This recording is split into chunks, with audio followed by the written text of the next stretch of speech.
ભાવનગર શહેર જિલ્લામાં 2 કોરોનાના કેસ નોંધાતા સરટી હોસ્પિટલ તંત્ર સજ્જ, લોકોને સાવચેત રહેવા અપીલ કરાઈ।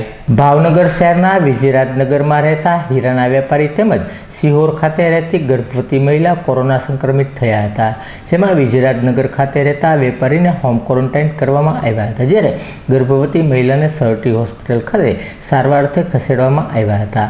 આમ કોરોનાના 2 કેસ નોંધાતા સરટી હોસ્પિટલ તંત્ર દ્વારા આઇસોલેટ વોર્ડ કાર્યરત કરવામાં આવ્યો છે। તેની સાથોસાથ સરટી હોસ્પિટલના આરએમઓ તુષારભાઈ આદેશરા દ્વારા લોકોએ ભયભીત થવાની જરૂર નથી, પણ સાવચેતી રાખવી જરૂરી હોવાની સાથે શરદી, ઉધરસ કે તાવ હોય તેવા દર્દીએ તાત્કાલિક ચકાસણી કરાવી લેવી તેવી મીડિયાના માધ્યમથી અપીલ કરી હતી।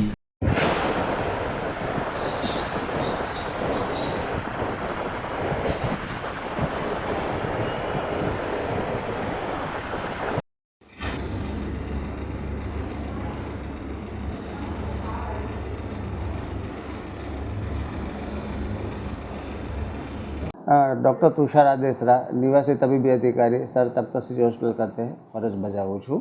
કોરોનાના લઈને કેવી તૈયારીઓ કરવામાં આવી છે ને આજે કેટલા કેસ આવ્યા? અત્રેની સંસ્થા ખાતે કોરોનાને લઈને આઇસોલેશન વિભાગ એક તૈયાર કરવામાં આવેલો છે 10 બેડનો, જે વિભાગ ખાતે 10 આઈસીયુ બેડ ઉપરાંત તમામ સાધન સામગ્રીઓ, વેન્ટિલેટર્સ સહિતની ઉપસ્થિત રાખવામાં આવેલી છે। વધુમાં આપને જણાવવાનું કે અત્રેની સંસ્થા ખાતે લિક્વિડ ઓક્સિજન ટેન્ક 20,000 KLની કે જે અવિરત અત્રેની સંસ્થા ખાતાના વિવિધ વિભાગો તેમજ કોરોના વિભાગ સુધી ઓક્સિજન પૂરું પાડે છે। જરૂરી જમ્બો સિલિન્ડર, નાના B ટાઈપના સિલિન્ડરો પણ આપણી પાસે ઉપલબ્ધ છે।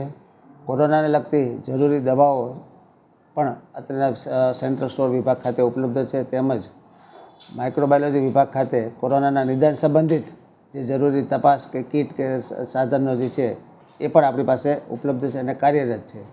આપના માધ્યમથી ખાસ જાહેર જનતાને જણાવવાનું કે લોકોએ ભયભીત થવાની જરૂર નથી, પરંતુ સાવચેતી અચૂક રાખવી।